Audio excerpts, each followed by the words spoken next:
Starlet, how you doing tonight? I'm good. It's a beautiful night. Obviously, we watched The Voice and Victor did absolutely amazing. So I'm excited. I'm listening to what you got to say. Man, like I'm just overcome with just so much happiness because the HBCU community, we really did it.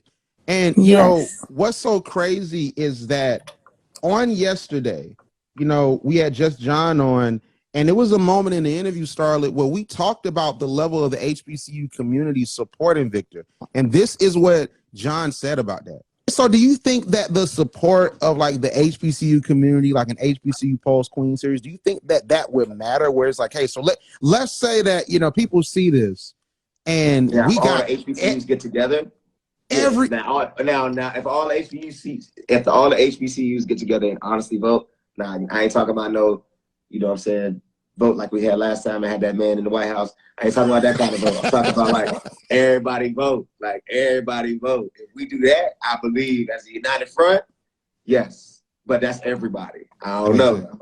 He said he didn't know, but I know, John. I know we did it. Yeah.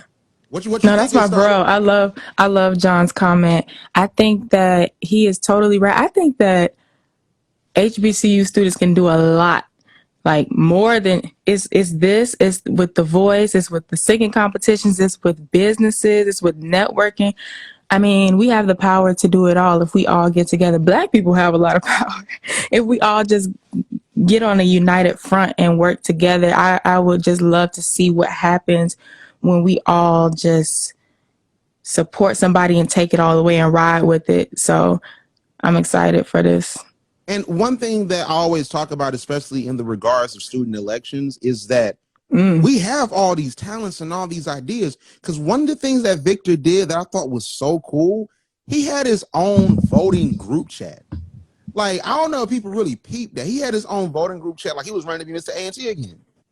Wow. Well, if y'all know about HBCU group chats, and if you're involved a lot on campus, there's like 1,000,001 group chats. Right. I had to get used to that when I first became Miss Norfolk State University because I wasn't used to that. I was like, oh my God, I'm like not the person who responds in group chats, but the group chats are just such an amazing way to connect with each other. You get to stay in contact with each other, and it's just for this type of thing, like that's dope. Like he's using the HBCU campaign system to work for him in a whole nother way. So that's cool. It's all strategy. And It's that's the big strategy. thing. It's all strategy, in a real way, because like all this is marketing. And that's what I try to tell students as we work on elections with them, and as we cover these elections and these different things. These are transferable skills. And we literally saw it on display from Victor. Victor had two voting graphics. I don't think people peeped it. I'm studying all of this because you know how you got the main graphic you pop out with, and then you got your platform graphic, then you got your week of event graphic. He had two voting graphics. Right? I want y'all go to this page and count. I want y'all to go to Don't the page play and with count. him. Now don't like if y'all rocking on APC Post Instagram Live with us, don't just leave and come back, but go see that he had two campaign graphics. He had one and he had another one that he posted later on. So that is campaign strategy right there. These skills are transferable, and that's all we saying, man. But I want to segue into something else really quickly. So, we're watching The Voice, and first and foremost, I want to say, Starlet, I'm actually really enjoying The Voice. And to be honest, and I don't say this lightly, and I didn't tell you this before the show, like The Voice is giving me American Idol like season 2 vibes. Like remember the stutter that one. Back in the day, you were just so involved in it. You know what I'm That's a saying? high compliment right there. If you comparing it to American Idol season 2 and 3, you know what I'm saying. The ones for season 11, that like the other seasons, I can't we can't speak on those like that, but I'm talking about the ones before 2011 with with Yes. Fantasia and Kelly Clarkson, Jennifer Hudson, all these different folks that was on there. Yes. You know what I'm saying? Because it's like, as I was up there and I'm watching in my living room, I'm watching Victor up there. Like I could sense that nervousness on Victor's face. And if you look at his story, Victor said like about 10 minutes before Team John Legend came up, he said, "Listen, y'all be ready because it's not confirmed yet." You know what I'm saying? So like, Walk us through that, Starlet. How do you think that feels as a singer? How do you think that feels? Do you just know you got it, or are you really nervous? I think, well, I'm going based off of pageantry experience and singing competition experience, because I've been in some talent shows that had a winner, some that didn't have a winner. But anytime I'm in a singing competition or a pageant, it's like, if you know you did the best that you could do and you gave it your all on that stage, all you can do is just pray and be in the moment, because you know that you did the best that you could. So from there, it's like, sometimes it can go either way. Sometimes it depends on the judges. In this case of the show, it depends on the voters. It depends on who is, it depends on how it's working or whatever, and people's opinions and input. And that's the only thing about voting with these shows.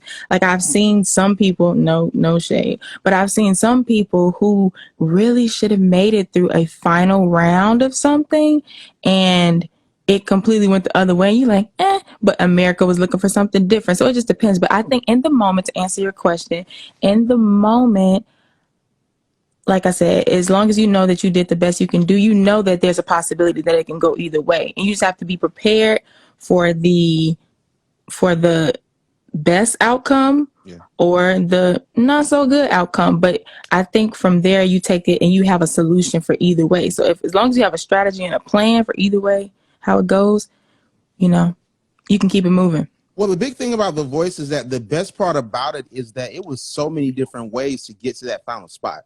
Because of course, like Victor got the four judges, John Legend, Kelly Clarkson, Blake Shelton, and Nick Jonas. They all stood up and applauded him. He was the first person that got that last night, which is amazing. So one thing that I knew, just looking at it from a strategic aspect, is that you knew that Victor was going to at the very least make it to the next round, because you have the America's vote with the top person that is safe. America saved them, quote unquote.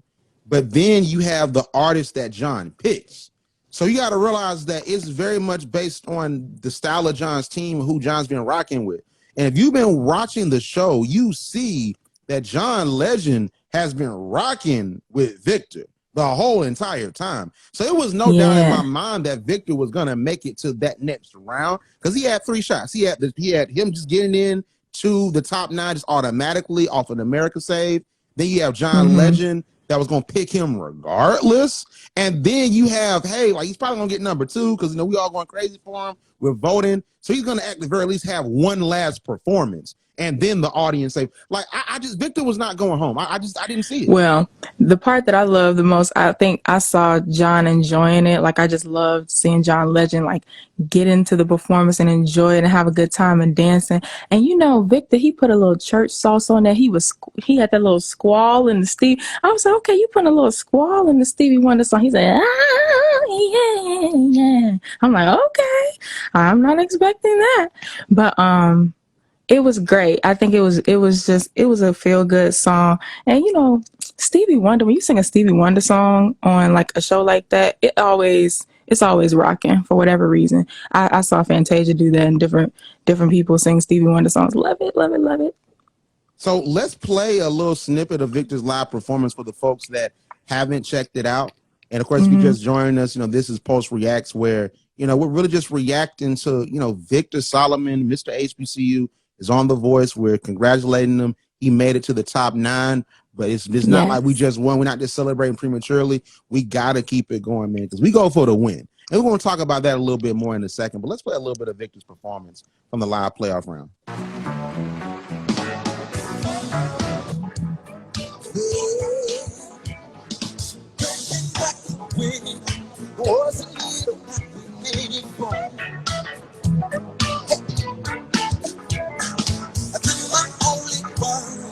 What's for Christmas? What would be my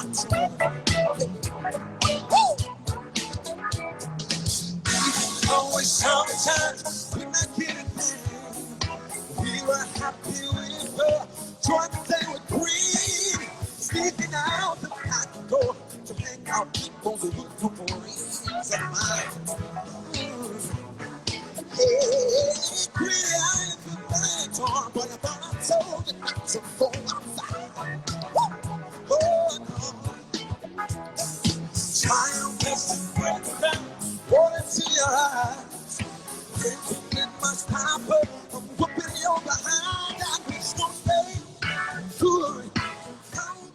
That was Victor Solomon, like forming that Stevie Wonder for his live playoff run. And I hear what you're saying, Star. I hear You that. heard that church in there? I hear it. Ooh, yeah. Like I'm telling you, he was killing it. At this point, Victor was singing to him. I'm telling you, like he gonna make sure everybody saved in that. All the virtual audience, because you know they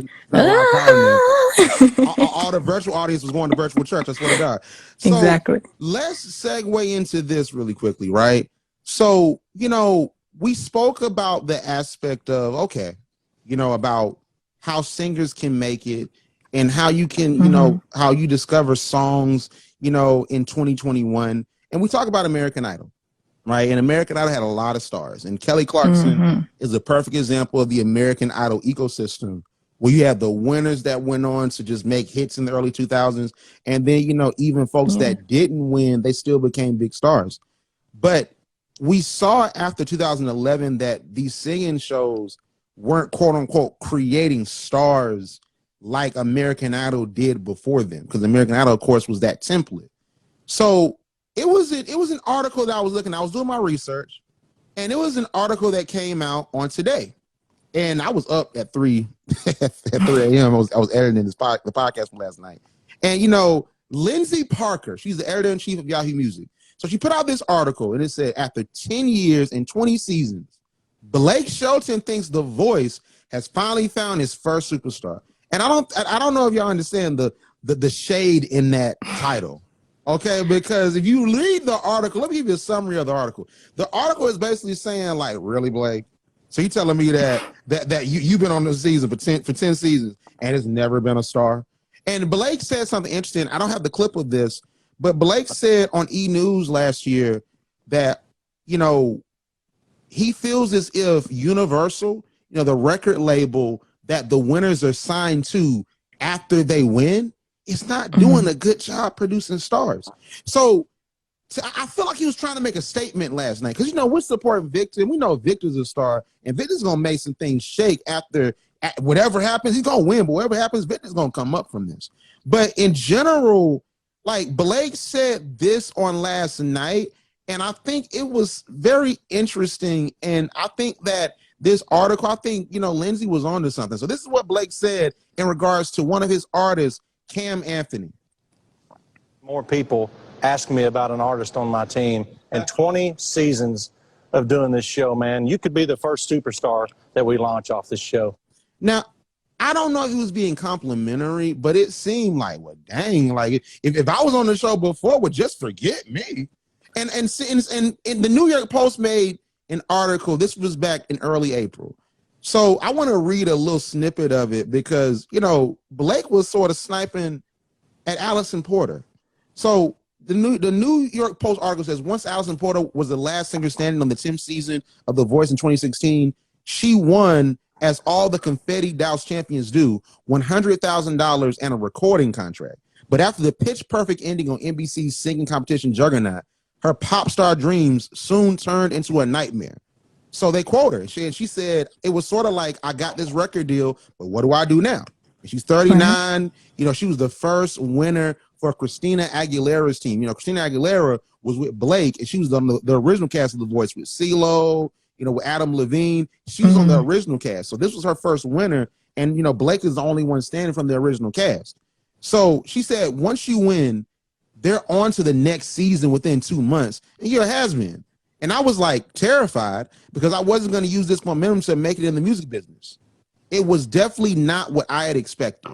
And then this article on the New York Post says, as a star-making vehicle, The Voice hasn't performed up to expectations. And I think that's sort of in the way what Blake is saying.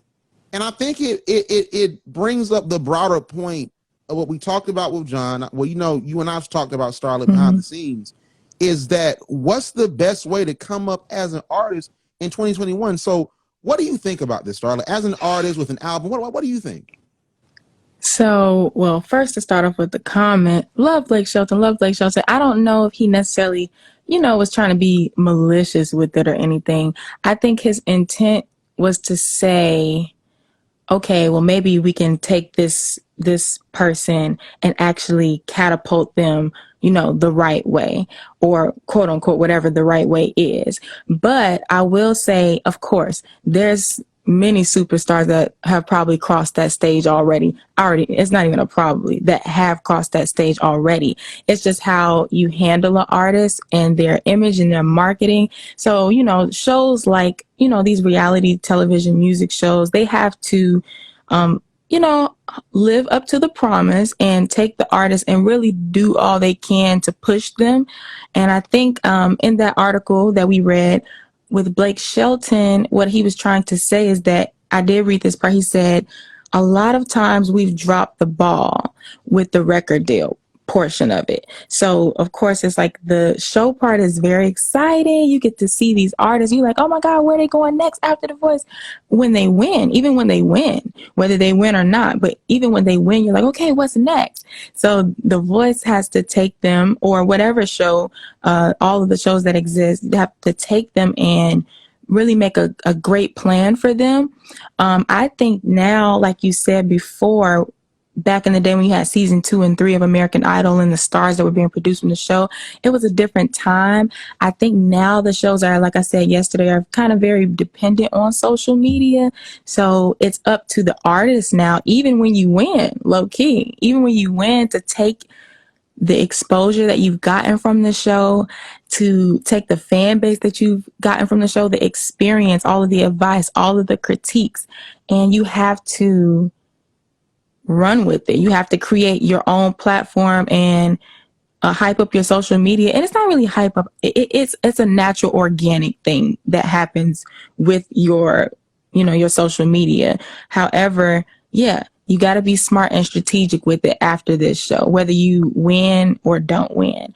The last thing too, the label mates thing. I saw the part, sometimes when you get on a label, and this sounds so old school because, there's more independent artistry going on now, but of course we still have our people who are signed to labels. Our favorite artists are still signing to labels.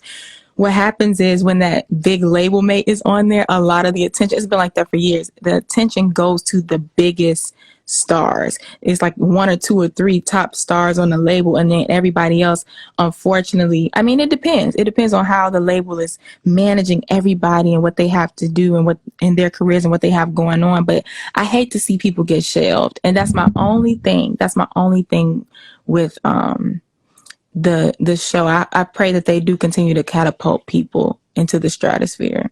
So I think you made a great point, and if you look at what Adam Levine said, we're trying to make this clean, but he said so much great bleep for these singers, and they then go to a record label and that bleeps it up. And he said that on Howard Stern's show. Howard Stern, wow. His priorities are different. You know Howard Stern. So like Adam Levine and Blake Shelton, they're very much passionate about this because they believe it's some great folks that's coming through there. But it's on our thing of, are these shows creating stars? But here's what I think. Okay, and I'm the social media guy. I can't sing, right? You are. So let's hear your take on it. And I think that we need to look at these shows in a different light.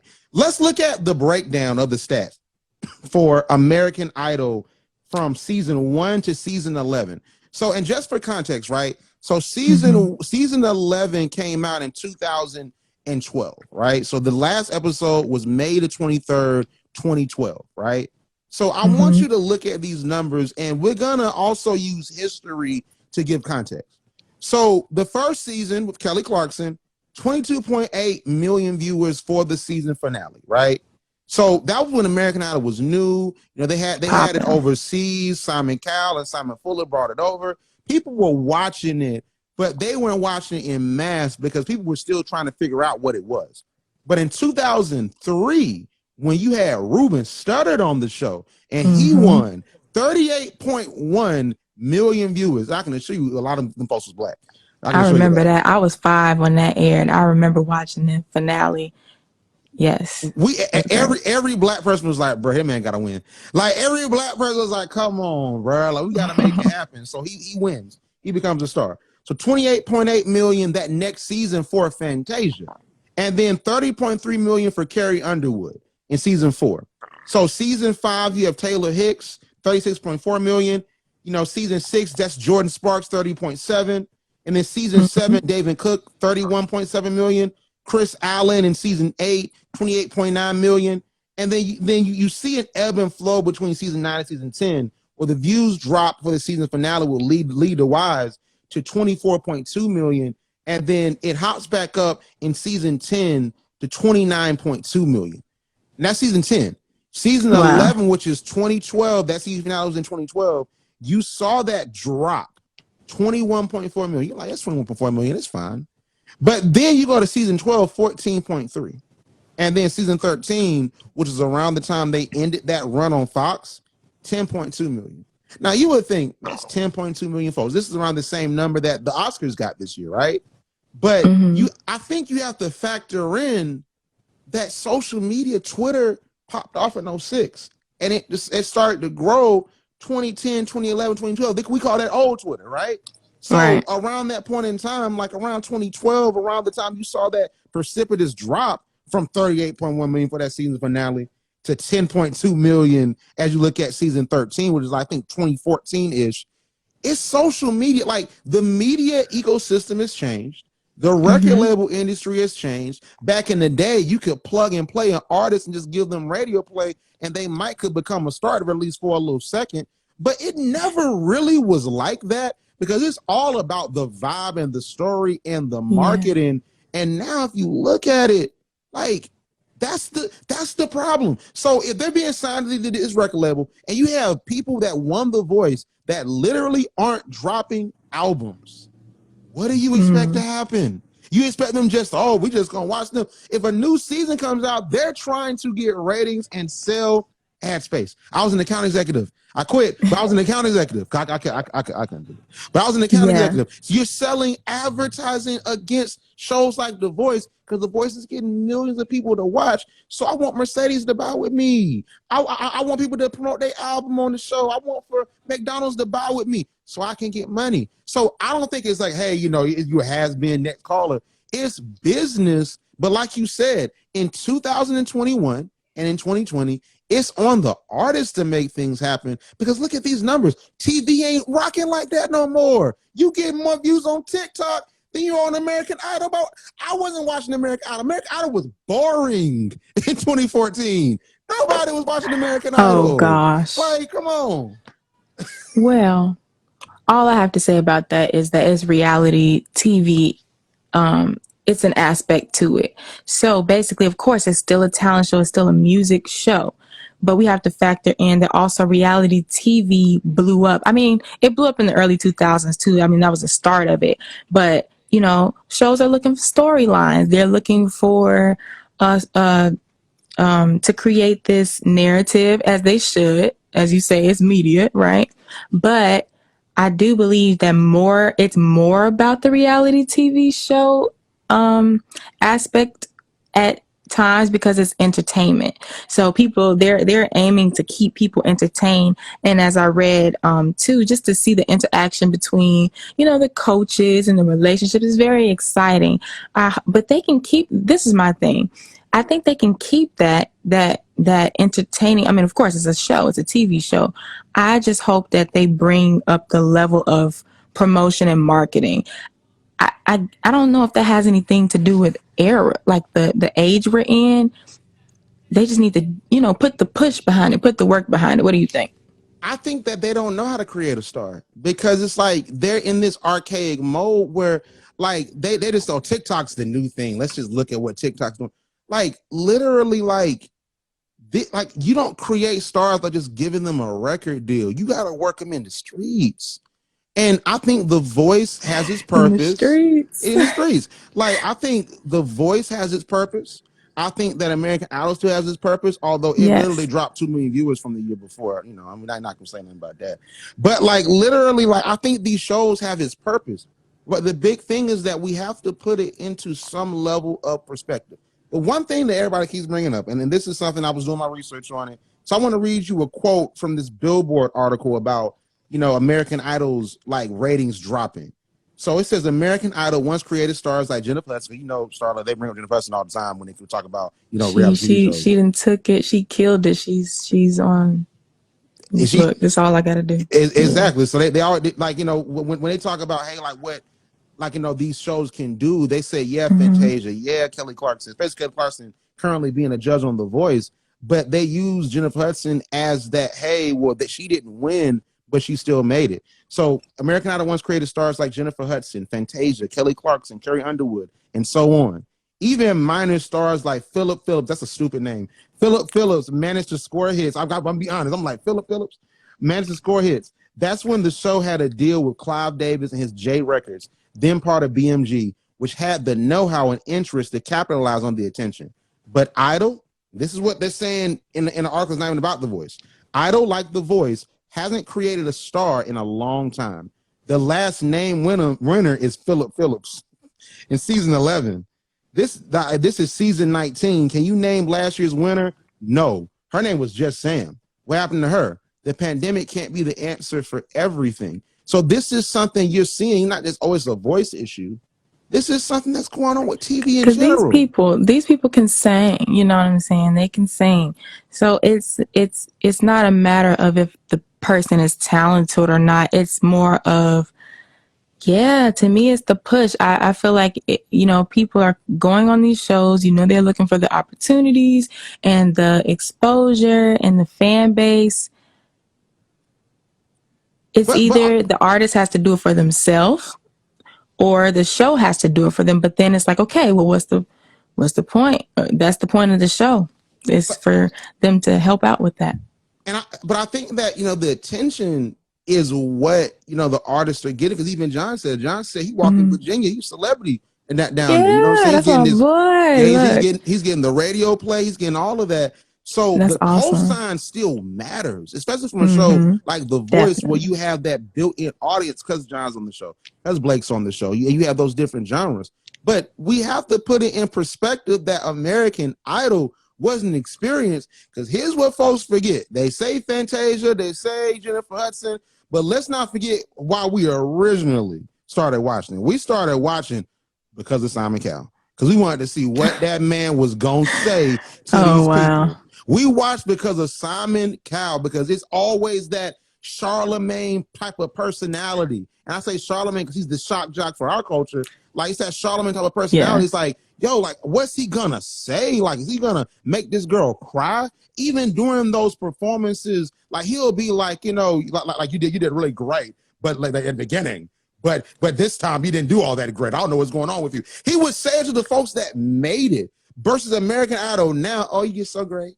You sang that Disney song so well. I will say that at least it's more respectful, because, I mean, I get it. And of course, and that's the entertainment factor of the reality part. But in my opinion, but I mean, yeah, that's for the entertainment part. But, you don't want to kill nobody's dream or tear them down. So I'm with the positivity. But I get what you're saying, though. The only thing I like, though, is that, and I spoke with John about this. I like how on The Voice, they don't say, you suck, see you later. They're like, hey, well, Victor, you sounded amazing, but I don't like that last part of the song. Here's what I would do. You're teaching them instead of tearing them down. It's more so affirmational. You know what I'm saying? So it's a good critique. So I think that what The Voice did is that it's a remix of what Simon was, because you're replacing the snark and the pettiness with the star power of a John Legend, a Kelly Clarkson, Nick Jonas, and Ariana Grande coming next year, and then a Blake Shelton. You're replacing the snark with the star power, and I think that that's what really makes me like The Voice, because America Idol, man, they too nice for me, man. They too nice. If I'm up there, like, Rand, you just did such an amazing job. I stood up for you. Like, Lionel Richie, what did I do wrong? Tell me what I did wrong, OG. Come on, man. Tell me what I did wrong, OG. I did something wrong. Don't tell me everything was peaches and cream and then I get voted off this episode. Like, come on, man. Yeah, and I think the judges, the culture, it's different on each show. And then you have, like, American Idol, they include, like, the comedic things to keep you entertained. Now, that is funny a lot of times. I used to watch American Idol auditions for fun, like the funny ones, like when people, like, storm out because they mad and stuff like that. Like, this one girl, she was trying to open the door and she was like, I'm gone. And then she, like, opened the door, and it like, the door did not open. It was like, I was like, oh my God. Like, it ruined her exit. So anyway, she couldn't be dramatic with that one. But yeah, I mean, that's the funny part. But of course, they get that content too. So, it just depends. And then The Voice, it's a different scenario. It's the chairs, it's the turning. It's like, are they going to turn around? And by them not turning around, I guess that's how they express their critique in another way too. So Right. that's interesting. And so I guess the person who doesn't turn around becomes like the Simon Cowell, quote unquote, of the show. Like, do you remember with, I don't remember what year it was. I think this was the year with Nikki and Mariah, and that was like pettiness on the next level. Actually, no, it wasn't. Simon Cowell was still in this season. So do you? So I just want to see like let's see. Were you watching American Idol when this happened right here? Like, and then this is live. I didn't plan this, y'all. You remember this? With your pants on the ground, with the gold in your mouth, Yes. head turn sideways, pan hit the ground. Call yourself a cool cat, looking like a fool. Walking downtown with your pants on the ground, get it up. Hey, get your pants off the ground, looking like a fool. Walking, talking with your pants on the ground, get it up. Yeah. Hey, get your pants off the ground, looking like a fool with your pants on the ground. Go in the mouth. He was so into it. He Was serious. And Mary J. Blige was like, because Mary J. Blige was on the season, because like this when they Oh started replacing yeah, I me. forgot about that. Remember that? So like she joined the season this time, and I'm like, bruh, like pants on the ground had to be like the GOAT moment. Like outside of when Simon said, "What the hell was that?" That was my favorite moment. And I think it's funny because now that's when it's funny, like when when the people are actually serious, like they really are serious, and so they're just showing that it's people who come from all over who are serious about what they do. He was dead serious. And he was dead serious. But the fun thing about him is, and this goes back to the part of, like what do you get from being on shows like this? He was not, he knew he wasn't gonna get no golden ticket. He was on there to literally he was on there to make a statement. But some people he was on to make a statement to the young think folks. they're gonna get the gold. They think they're gonna get it. Like you, so you think that the pants on the ground guy, he You wanted to go to never know what's going on in that head, especially for him to make up that song. You never know. I don't know. Oh, probably did. I feel like he was trying to make a statement, and it's like shows are like that where it's like, what do you do with it? Because we're still talking about him. He was terrible. He could not sing, and but he went viral, and that personality of his is shined through all of that. It shined past that, and he became a world-renowned sensation.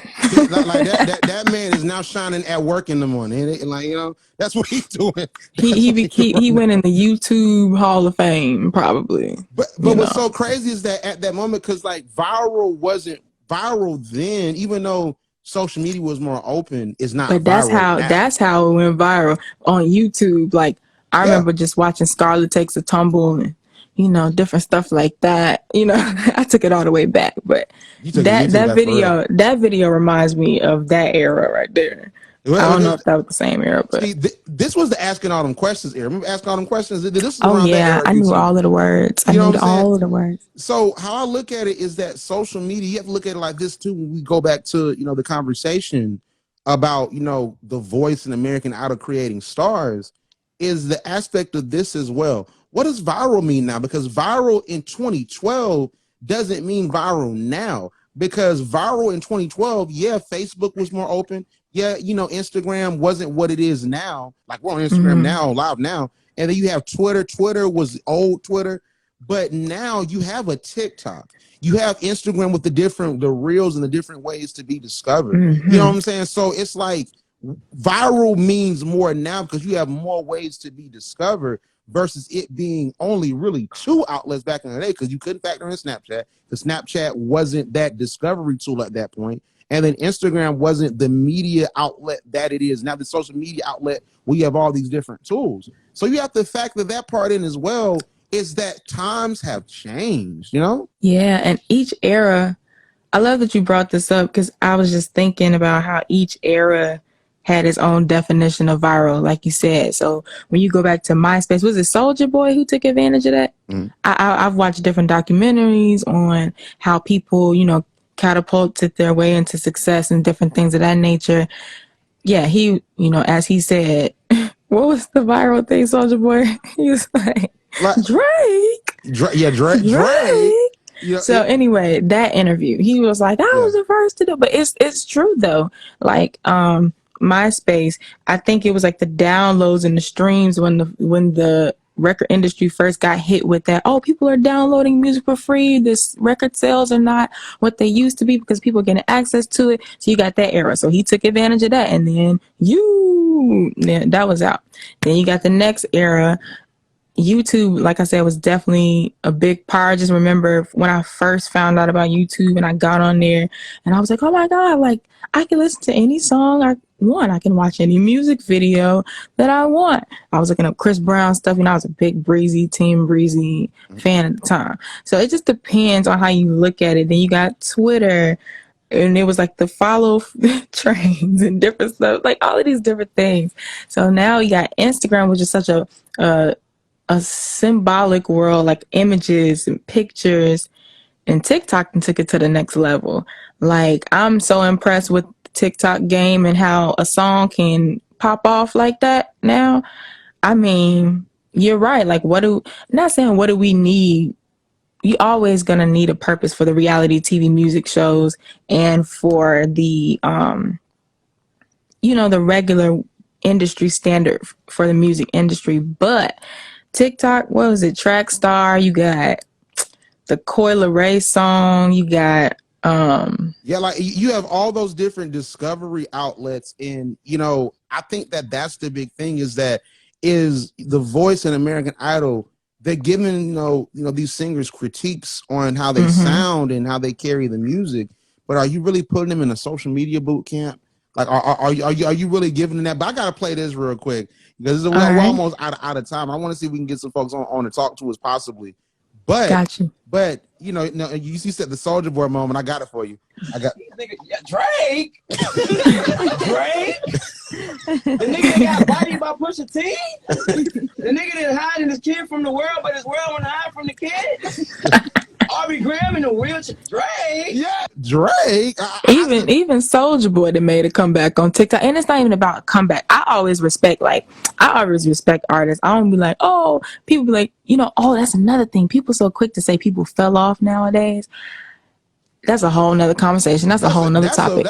We gonna talk about that. Yeah, for sure. I have mixed feelings about that sometimes because I still give legends or quote unquote people who made big impacts their respect. So I'd be like, oh, Soulja Boy, even though like people are like, oh, he haven't had blah blah hits and blah blah blah. But like, yeah, he's smart when it comes to. It's crazy how he did it before with like the Soulja Boy dance. Now he did it again with the new TikTok challenge. Yeah, I love the correlation. But it goes back to the aspect of like, branding in a real way. So I want to really quickly bring it back to The Voice. So in your opinion, with Victor, right? So I think Victor, Blake Shelton, of course, is going to big up his person, with Anthony. So he's going to big him up. But I think that Victor, in a way, is so poised to take off after The Voice, because here's one thing people have to factor in. If we're talking about really making things happen after these shows, you have to factor in your personal brand. So like you can't hop on these shows and just pop off like back in the day and have your record deal or whatever, because the economy is different. I'm not talking about the economy like gas prices going up. I'm talking about the social media economy, right? So Victor, he had a sector, I think he had like 10,000 followers before The Voice. Now he has 17,000. He's Mr. HBCU. He was Mr. North Carolina A&T. He's an alpha. So he touches all these different lanes already versus somebody that didn't already have that. So what do you think about the aspect of like Victor within this conversation? Man, it goes back to what just John said yesterday about the resources.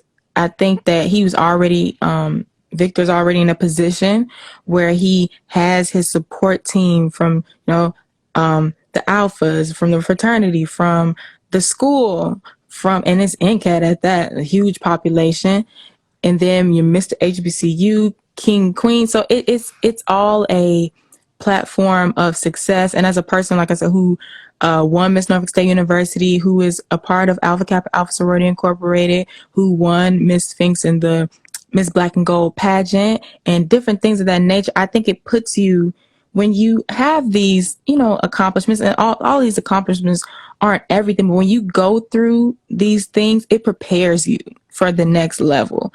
It's like you're going through things on the HBCU level. So now when you get on a show like this, you like, oh, okay, I've been in a similar situation in this, maybe not as many people watching, maybe not as many this, maybe not as much of this, but I think it all works, and it's a beautiful background to have. And the farther he goes, the more that he can look back to where he came from and be like, wow, like I really did that. I remember when I was here. I remember when I was at school, when I was singing, when I sung for Common, when I did this, when I did that. So it just like, that's why we have this show. It takes the support of his people. We're his people, HBCU community, and like you said, with the 10,000 followers, like he already had that. So that's a solid fan base, right there. I mean, especially for social media and marketing terms. So now that he's growing his following, more and more people are learning about him every single day. And every time one person discovers you, they get to enter your world as an artist. That's what I love about being an artist, is that like they enter the world of Victor, or they enter the world of Starlet, or whoever the artist may be. So it's exciting. I think it's going to continue to grow from here. And I think that, like you said, entering the world of Victor, and he has his own way to promote himself. He has Instagram. Yeah. And I think that what, the New York Post article, what I think it was very nuanced and very honest. And I think even the other articles that I read about this is that I just don't think we're factoring in the personal brands, because Victor can really make it happen literally with just within the HBCU circuit. Victor wins The Voice. He's Teflon to any HBCU. Because first we got to realize this, because I know how it feels to visit these HBCUs and be good. Like I'm in Fisk Cave eating the fish on Friday, like for free. You know what I'm saying? I know how, I'm never gonna give that up. I know how it feels. All right, I know how it feels. So it's like Victor come in, so boom, he walks in, he already an alpha, so he walking the yard with the alphas that's on that campus. Then he a king, he linking up with his brother king, whoever was the king there. His brother king is linking him with someone. Then on top of that, he's already on The Voice. So it's like you have all of that combined together. I think we need to talk about this, not me being biased, but looking at the set of circumstances. Cam Anthony, who's a black man, shout out to all the black folks room for everybody black. But, shout Cam Anthony, I hope he becomes that superstar. But if I'm putting my money on anybody, I'm putting on Victor, because Victor already is succeeding in one sector, which is HBCU pageantry. And this is an HBCU year. We have our vice president that's black. You have Senate, not black, and also she went to HBCU. You have our senators that are black that went to HBCUs. You have all these different folks. You have Deion Sanders that is at Jackson State at an HBCU. So this is an HBCU year. So you're telling me that Victor won't win The Voice and he won't take off because of that, and A&T won't throw Victor a parade? When he gets back to camp, he grab us in December. You telling me that A&T's not gonna throw him a parade and make sure like everybody knows, hey, the winner of The Voice went to North Carolina A&T Aggie Pride. You don't think they're gonna say that? Like I just don't see the aspect of, oh well, we can't create stars. It is contingent upon two people. To me, it is contingent upon the artist to have grown their brand before they get on a vehicle such as The Voice, so it can vindicate them when they get the following and when they get the love. But also it is contingent upon them folks over there on The Voice, them folks over on American Idol, and whatever reality TV show, whatever pops up, because you still have that level of cachet and that clout you get from being on TV.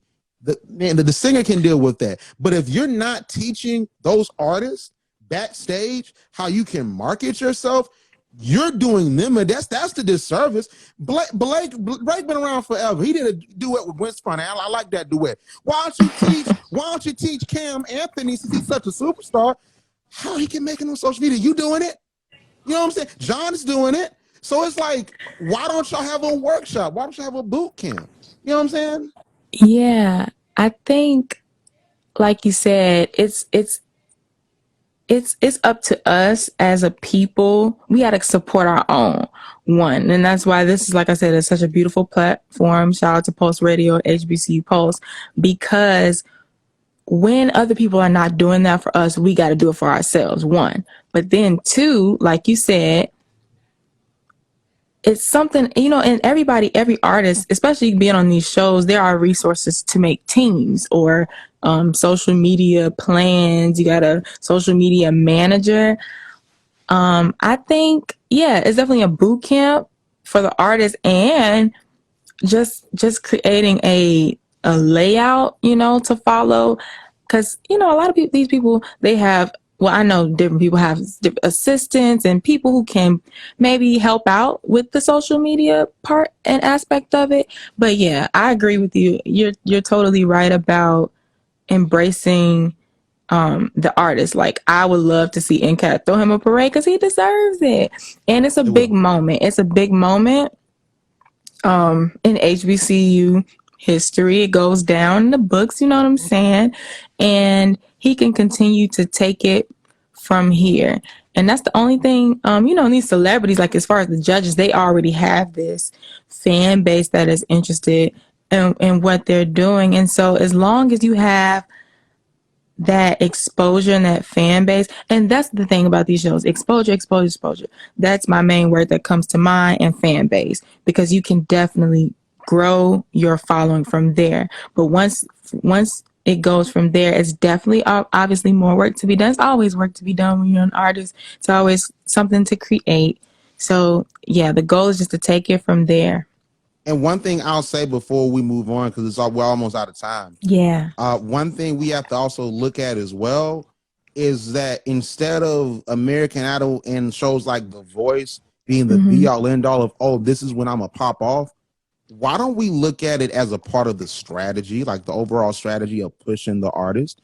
Because I would rather I have my artist, if I'm branding my artist, if I have my artist that already has a following, that already has maybe 50,000 followers, but they're not at that point where it's like, okay, I can eat off my album money, I can eat off my tour money. And they're just sort of just, okay, I'm still working a regular job, but I got this wave on TikTok, I got this wave on Instagram. That's when I would put them on a show such as The Voice, because that 50,000 will turn to 100,000. Then you have a base of people that's already going to vote for you. I think that we have to look at shows such as American Idol, as well as The Voice, as strategy, just like going to the radio station is a strategy to get your music out there and get your name out there. Just like doing interviews on Pulse Radio and HBCU Pulse and Queen Series, that's a part of the strategy. We need to look at these shows like a strategy and not as the magic bullet and the magic wand. Oh, I'm a celebrity now. That's just not going to happen anymore, to be honest. Yeah, but we have to go on and go. I want to talk about this really quickly because tentatively, and I cannot say this definitively, we do know the schedule for the rest of the season. So this might be an exclusive. All right, this might be an exclusive. I don't know. So, but Wikipedia, I know Wikipedia is Wikipedia, but Wikipedia is actually right. They were right. They helped us prepare for this moment. So we know that this was just the Road to the Live. So the live playoff edition was the live top 17.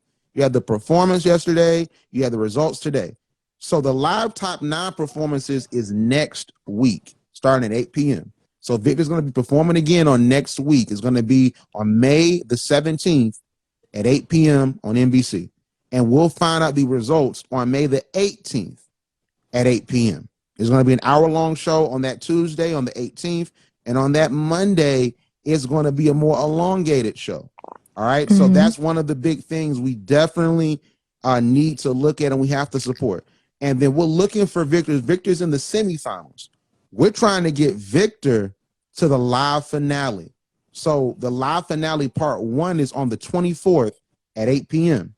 And the live finale part 2, which is the be all end all, where we'll probably figure out who's won this season of The Voice, will be on the 25th at 8 p.m. And that's a Tuesday, Monday and Tuesday. So we need to make sure, book that in your calendar. We're rocking. We're going to be here. We want to do some more amazing things. We thank everybody for voting and for supporting us, and also just for supporting Victor as well. We're not done yet. You know what I'm saying? Like, we have to get him through this top 9 and then get him to the live finale round. And then then we can start planning the championship parade at that point. So we got to make sure that we continue to vote, continue to support, and let our folks know, hey, it's not over. because Victor cannot do this himself. Victor's getting the likes for the post and he's getting A&T supporting them, but A&T cannot do it themselves. This is a win for HBCUs if Victor makes it to that point. So we have to really show support, and I can assure you that based off the HBCU support, I can assure you that Victor's going to be a star. I don't know what the article talking about, but I can assure you that Victor is going to be a star. So really quickly, I see a comment. So I don't know if the young brother from another HBCU is still on American Idol, but if he is, we still need to support him. So that's Deshaun. Deshaun, sadly, he made it to the top 9, but he didn't make it past the Disney episode. But Deshaun did an amazing job. But he did an outstanding job. Yeah, we watched it live. Deshaun did an amazing job. We're definitely looking to bring Deshaun on. So if y'all know him, man, y'all definitely, let him know we want to bring him on. We'll reach out for him as well. But yeah, Deshaun did an amazing job. We were pulling for him. Jackson State, member of the Sonic Boom. I'm telling like we got some heavy hitters at HBCUs. So definitely shout out to Deshaun and shout out to Ane from Howard University. She's graduating. And then you also have Dion, who goes to Elizabeth City State University. Ane and Dion were on The Voice this season. They also were from HBCUs as well. So shout out to everyone from the HBCUs just making us look good, man. Y'all, the representation, we're here for the representation, man. It's the representation for me. You know what I'm saying? Yeah. So overall, let's go on and put a pin in this. Starlet, where can we find you on social media? You can find me on Instagram at YEH_IMSTAR, and that is I'm star. I am also on TikTok, I'm star. You can find me on Twitter, official Starlet, and Facebook, Starlet Wyndham. That's the family page over there. I feel it, and I got to end with this. Hopefully, Instagram don't cut us off because we're still live on Instagram right now. But we got to end with this, man. We got to end with "We Made It" by Soulja Boy Drake. We got to end with it. You brought up Soulja Boy, Starlet. You brought up Soulja Boy. I did. Like this was the song before the Drake moment. This was the song. We made it. All right. Like, we making it over here. We got to get Victor over this hump, man. And we got to make sure to continue to support Victor, man. So make sure you guys stay tuned. Monday is going down at Live Performance. Make sure to tap in with HBCU Pulse. Make sure to tap in with Queen Series with Pulse Radio. We're going to continue to show love to Victor and also let you guys know what's rocking. Make sure to subscribe to the text list at 478-221-7127. You can text, HBCU talent to that number, and you'll be able to get all the updates on what's happening and what's going on. So make sure to tap in. Let's make it happen. Let's show that support. But outside of that, ladies and gentlemen, that is it for us. And we will see you on the other side.